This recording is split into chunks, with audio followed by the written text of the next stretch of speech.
श्री कृष्णाय वासुदेवाय हरये परमात्मने प्रणतः क्लेशनाशाय गोविंदाय नमो नमः।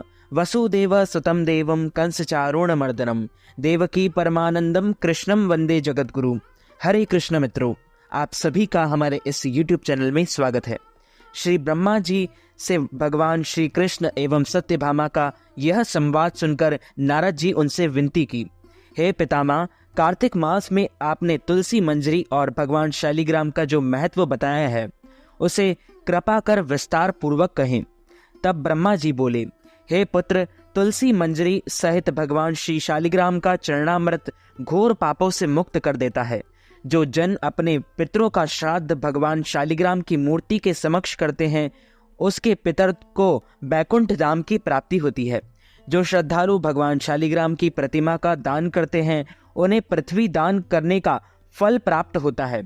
श्री ब्रह्मा जी ने कहा, हे नारद, पंचदेव की अलग अलग पुष्पों से पूजा करनी चाहिए। भगवान विष्णु का केतकी के फूलों से, भगवान शिव का पूजन बिल्वपत्रों से, रक्त पुष्पों से सूर्य का, धतूरे के पुष्प से गणेश जी का एवं शक्ति का पूजन रक्त पुष्पों से करना चाहिए। जो भगवान विष्णु का पूजन कमल से और माता लक्ष्मी का पूजन मालती एवं चंपा के पुष्पों से करता है उसे परमपद की प्राप्ति होती है। किंतु जो भक्त भगवान का तुलसी पूजन से करता है उसकी महिमा तो कही ही नहीं जा सकती। और तुलसी की महिमा ही ऐसी है कि जो भी जन तुलसी वृक्ष की छाया में अपने पितरों का श्राद्ध करता है वह अपने पितरों को अक्षय तृप्ति प्रदान करता है। हे पुत्र, तुलसी की माला धारण किए हुए यदि किसी की मृत्यु हो जाए वह अविलंब बैकुंठ धाम को जाता है। तुलसी वृक्ष पर जल चढ़ाना गंगा जल, यमुना, सरस्वती में स्नान करने के समान पुण्यदायी है। हे पुत्र नारद, कार्तिक मास का व्रत रखने वाले को चाहिए कि वह शांति चित्त होकर विधि विधान पूर्वक तुलसी जी का पूजन करे और प्रदक्षिणा कर नमस्कार करके इस प्रकार प्रार्थना करे, हे हरिप्रिय, देवताओं ने तुम्हें बताया है, हे मनीश्वरों ने बताया तुम्हारा पूजन किया है, मेरा मनोरथ पूर्ण करो, मैं आपको नमस्कार करता हूँ।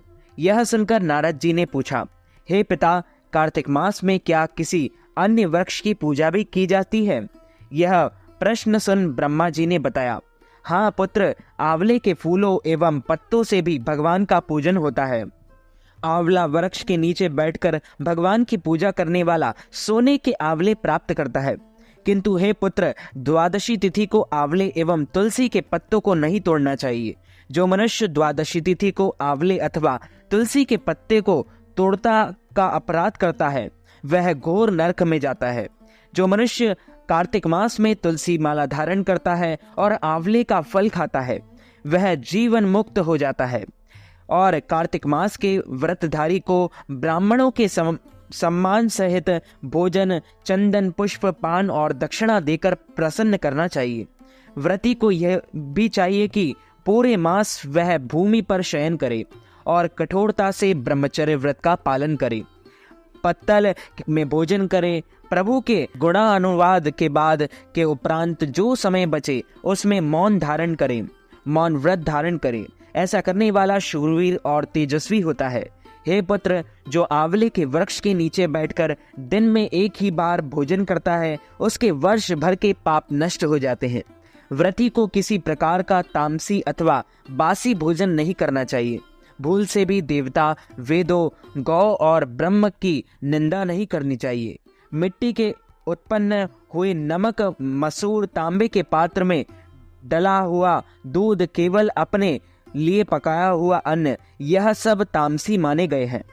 पृथ्वी का फूल, गोभी, मूली, गाजर, बैंगन, पेठा, जंगली घिया और लहसुन, प्याज तथा दोबारा पकाया गया भोजन भी ग्रहण नहीं करना चाहिए। रजस्वला नारी, म्लेच्छ, पतित और पाखंडी, इनसे वार्तालाप नहीं करना चाहिए। भोजन में संयम बरतें और इस नियम से भोजन करें। प्रतिपदा को पेठा, दूज को बैंगन, तृतीया को गोभी, चतुर्थी को मूली, पंचमी को बेलफल, षष्ठी को कलिंदा और सप्तमी को आंवला, अष्टमी को नारियल, नवमी को जंगली घिया दशमी को परमल, एकादशी को बेर, द्वादशी को मसूर, त्रयोदशी को पान, चतुर्दशी अमावस्या अथवा पूर्णमासी को नारी फली वाला साग का सेवन नहीं करना चाहिए।